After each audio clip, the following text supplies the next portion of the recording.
Hi, everyone. Welcome back to the Sports Performance Podcast. Welcome all new listeners, and welcome back to those who have heard our content in the past. If you want to enjoy better sleep and better health, and you want to know how do I maximize my sleep to recover and feel better every day, this podcast episode is going to be perfect for you. Before I go into the podcast, what is new at Sports Performance? What is happening, whether you're in our internal San Diego community or you're out of state, or maybe you've been with us in the past and you've moved on to another state and you're living elsewhere, or maybe you just follow us either on Instagram or listen to our podcast around the world, wherever you are. I hope that you are healthy and you're enjoying life and with better health and fitness. And today I really wanted to really discuss sleep and what is we go on basically the trends that we're seeing with a lot of our clients, and what's happening with sports performance is we are growing. We are really excited to be growing. If you guys don't follow us on Instagram or Facebook or anywhere else, we will be adding team members, which is really exciting. And so we recently added someone with a client experience, and that is Jordan. So welcome, Jordan, to the family. And we have a couple more people we're hoping to add in by the end of the year, if not in the next month. So we're excited for that. But anyways, on to the podcast. What are we talking about? Better sleep, better health.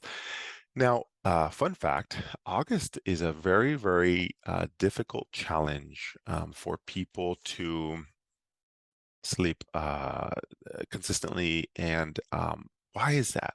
One of them is that it's a very hot month, and people have more difficulty sleeping in the hotter months. And that's because maybe you don't have AC, or maybe you do, and you still feel like, it's extremely warm underneath the blankets or whatever it is. So that's one of the things that we're seeing more and more, is that in the hotter months, it is difficult to get the sleep that you want, that you need. And so it goes to one of the points that we're going to talk about. And so, why are we talking about sleep? What is so important about it? Well, think about this. If you're listening to our podcast, you're probably obsessed. You're probably really into fitness. You're really into health, or you really like want to make a change in your life. Maybe you want to. Maybe you haven't been in the condition that you want, or the shape, or the fitness, whatever it is. Maybe you want to make a lifestyle change, or maybe you're like performing very, very high and you want to stay there, or you're in the middle and you want to just make sure that you don't, move too far left, too far right. So wherever you are in that spectrum, we completely get it. But no matter what, whether you're in the top 1% or the bottom 1%, you have to understand that exercise is trauma to the body. The body has no idea that it's a productive thing. It just knows that we have new trauma happening to us. Just imagine, all our body parts don't know any better, or they can't tell a difference between standing for a prolonged period of time or running. All we know is that there's a lot of impact or a lot of pressure being applied to certain joints. And so because of that, our body now is having added stress across an hour of dedicated time, whether you're a runner or you're a hiker or you're a bodybuilder or whatever it is that you do, that 1 hour or half hour, whatever it is, you have added stress. So the interesting part is, think about your day. Maybe you don't eat all the calories that you're into. And so one of the things that you notice is that if you have maybe less calories or less hydration, so maybe you're not drinking the most amount of water and you're not eating as much, your body is in stress mode. It's not getting the calorie it needs, it is not getting the water it needs, and you're going to go and exercise because we've done this, all of us have done it, that we go on exercise even though we had a bad day, or we didn't get all the nutrients that we needed, just because you want to stay consistent with a workout and you want to stay fit. And think about this: if you're calorie deprived and you are sleep deprived, and you are exercising, all those things are detrimental. They're stress to the body. And if you want to recover and get that stress to be relieved and actually make productive gains in your recovery process, so you'll be ready for tomorrow to be able to do the same thing, maybe even harder or better. The only time that you make that up is in the recovery mode, which is what we call sleep. And so if you are in high stress, you exercise a lot, and maybe you work a stressful job, and maybe you don't eat enough, but you exercise a lot, do you see that you have this counterbalance of a lot of stress being added, but not a lot of repair processes going on? And sleep is that time where we all kind of rebalance or refocus across the day or the week. So sleep is so important for many, many reasons. And we're going to talk about four things that are really critical to help you sleep better.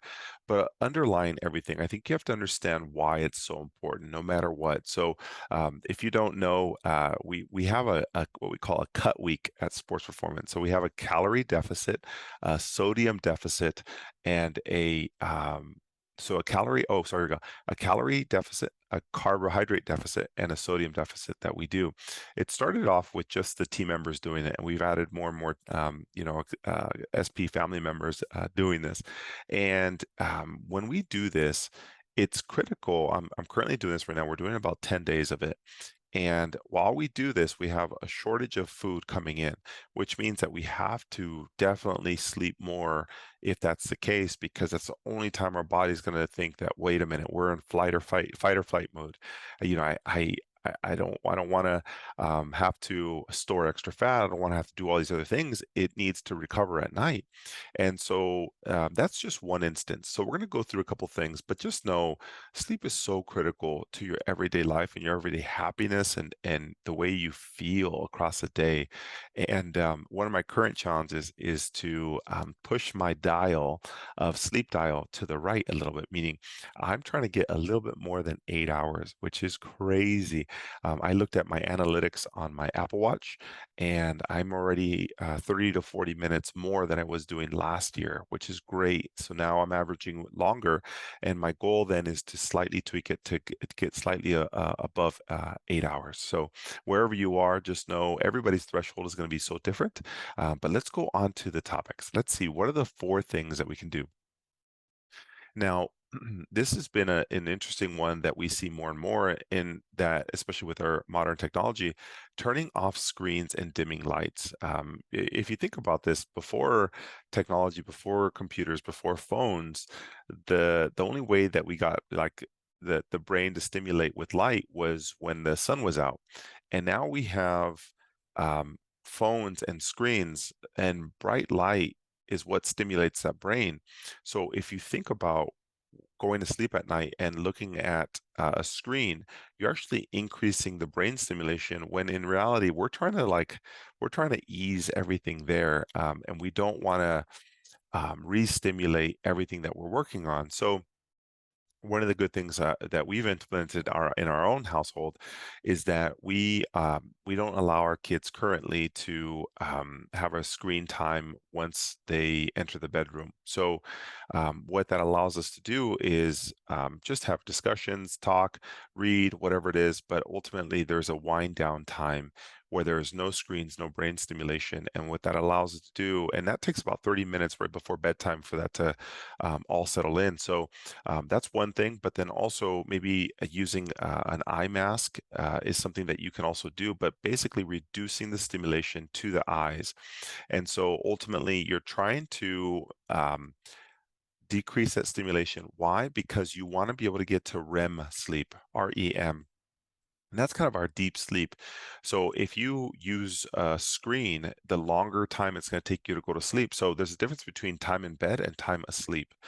So if we assume that time in bed is longer because it's going to take you 30 minutes to wind down, and maybe when you wake up, maybe you wake up just slightly before your alarm. And so ultimately, we're trying to maximize the time that you're in bed to be the quality time that you're actually asleep. So what we can do there is that you try and maximize your REM sleep, and that's when you are in your deep sleep. So the longer your deep sleep is when your hormones and everything is being maximized. That's when everything's being produced. That is when you're getting the most sleep, not time in bed, time asleep, in REM sleep, deep sleep. Okay. Number two, the winter is coming, and for your sleep efficiency. And what I mean by that is, what was interesting studies have shown is that um, so if you have sleep deprivation, it's also can lead to other things such as high blood pressure, diabetes, and more. And so that's interesting because certain forms of insomnia can occur with body temperature regulation. So, what they found is if you're having trouble falling asleep at night, a colder room, and I know it sounds really counterintuitive, a colder room could help your body cool down to like a level of like deeper restorative sleep. So, colder air can help the body produce melatonin, and that essentially is a neurotransmission in your brain that helps like regulate sleep and gives you that regulative restorative sleep. And so even if you don't enjoy a cold room, know that it could also help you fall asleep. Now think about this. If it's really hot at night, I think the opposite. If it's really hot at night, it's going to be tough to fall asleep because you're just tossing and turning, you're so uncomfortable. Now if you're shivering at night, we don't want that either. And there's going to be different data on how cold to do, and I'll let you kind of look through different reviews and Google websites. But essentially, what we're saying is you definitely don't want to be too hot, and you don't want to be frigid cold, but colder temperatures might help you sleep better. And I know it sounds really counterintuitive, but I'm not talking about freezing either.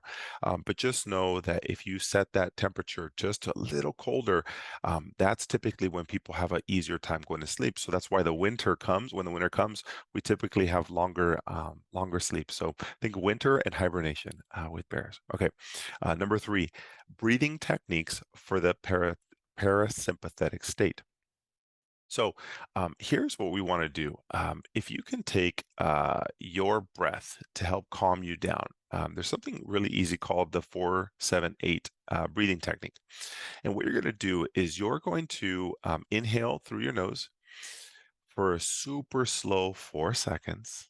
Inhale for 4. Then you're going to hold your breath at the top for 7 seconds. After that 7 seconds, you're going to exhale as softly as possible for 8 seconds. And then you're going to repeat that and do it all over again. And it's almost like counting sheep, but you're basically getting your body to become calmer and give your brain something to focus on besides the iPad or the phone that you were just thinking about. And it just really takes about a minute or two to really feel calm down.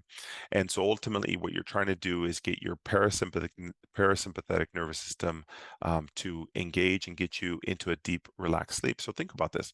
If we were on turning on our screens and not dimming the lights, that increases our like brain stimulation, which is our sympathetic nervous system that gets us charged. If you are in hot weather, that gets you tossing and turning. And then if you are not using techniques to kind of calm you down, think about that. That's a lot of people's method of going to sleep. They're on their phones, they're in hot weather, they don't want to turn on their AC, they don't have a fan on, and there's no really way for them to calm themselves down. Well, no wonder why they can't get sleep. Yes, they have a long time in bed, but time in REM or deep sleep is going to be very small. So for that reason, they don't wake up rested. And all right, so number four, alcohol can make you drowsy, but it actually can be detrimental to your sleep. So, I think if you've ever had a drink of a wine, a glass of wine or something, you felt kind of drowsy, you're tired, it gets you fatigued. And the thing is that even though that alcohol is a central nervous system, the thing that controls all our wiring, is a depressant, it causes the brain activity to actually slow down. So it has like the sedative effects of like calming you down that can induce feelings of relaxation and sleepiness. But alcohol in excess has been linked to poor quality sleep and duration. And so some people with alcohol use disorders also experience insomnia symptoms, which is crazy, similar to like sleep apnea. And so you don't want to use or drink a lot of alcohol before bedtime. And in our body, if you think about this, our body has to process alcohol. It's not like straight water. It's a product. It's something going through, and now our liver and body has to try and filter that. So it's almost like eating before dinner or eating before you go to sleep. Now all our blood and our body processes are aimed at our stomach to now start to digest those things versus letting it calm down and relax. So when you give the body something to focus on, it's going to do that to now try and regulate and process that alcohol versus relaxation and getting you to sleep. So now it's got one more step. So think about this. If you're on your phone right before bedtime, you don't have a breathing technique, you're in hot weather, and you just had drinks right before you go to bed, that is a really bad situation for you to be able to rest and recover. Now, whether it happens on the weekends or during certain parties or events, great, good for you. But we're talking about is on a weekly, like good regimen where you can now on a monthly, weekly basis get good sleep so that you can continue to exercise, be happy during the day, be less stressed, and more in a Zen mode. And so, what we're talking about here is the long-term benefits of these things. You're always going to have small things. You're going to stay in hotels or whatever it is where they don't have the AC, and maybe you have drinks at night, and maybe you have the iPad, or you're with your partner or whatever it is, and you're talking about whatever's on TikTok or Instagram. I get that. But again, for the long term, how do you maximize long-term outcomes and benefits? These are the things we're talking about. Okay, so I told you I was going to give you four things, but I'm going to give you the fifth one. And this one's I think we can all agree that this is so important. Forget about your worries and your strife. Managing stress truly is it's never achieved. It's a journey.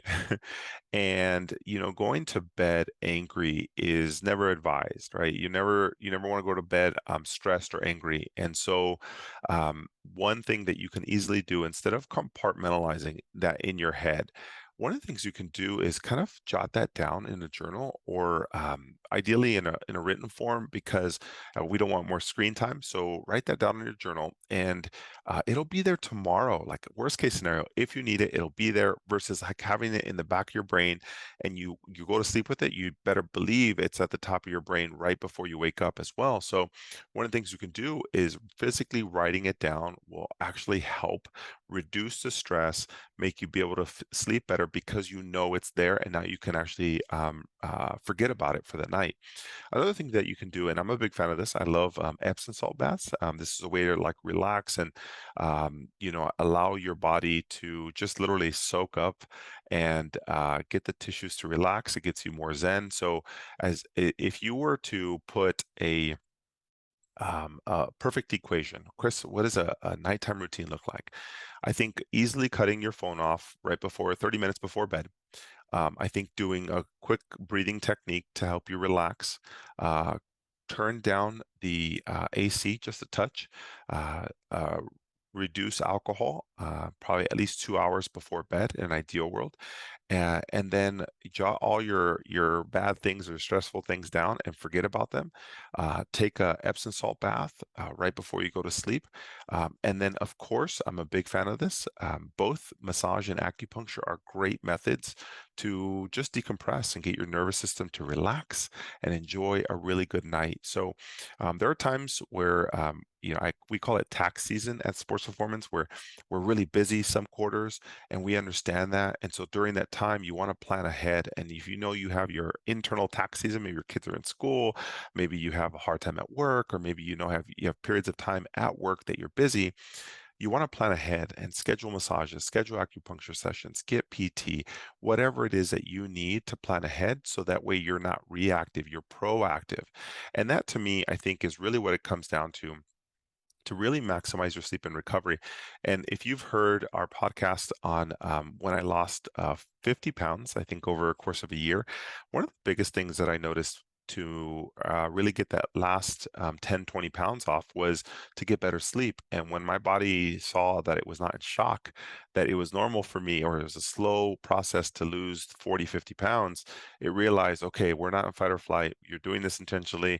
You're sleeping, you're recovering, you're reducing your calories, you're exercising, but you're getting sleep. And that's when I lost the most amount of weight, is when I finally got more sleep. Why? Because my body understood that I was recuperating at the end of the night because I was adding stress through exercise. I wasn't eating as many calories. So my body had to restore and get prepped at the end of the night and get ready for the next day. So sleep is very, very critical. We titled this Better Sleep, Better Health, and that's truly what it is. It's not just to recover, it's just better health, to put yourself in a good position, whether you're a parent or you're 25 and doing CrossFit, F45, Orange Theory, you're a runner, you're a hiker, you're a cyclist, whatever that you do, this is for everyone. I don't care if you're 70, 45, 16, or 22. This is all very applicable, and it's things that I do and we recommend at Sports Performance. So wherever you are on the planet and you're exercising, wherever you are on that journey, I hope this really helps. If you ever have any questions, send us an email, teamsp@sportsperformancept.com. We love you guys. We really appreciate your feedback. And this is really for you. Maximize your health and stop doing things that will be detrimental. Just slowly chip away. And if you're like, Chris, where do I start? Where do I go? Just do small things little by little by little. Don't worry. It's not all going to happen on the same time, at the same day, within a month.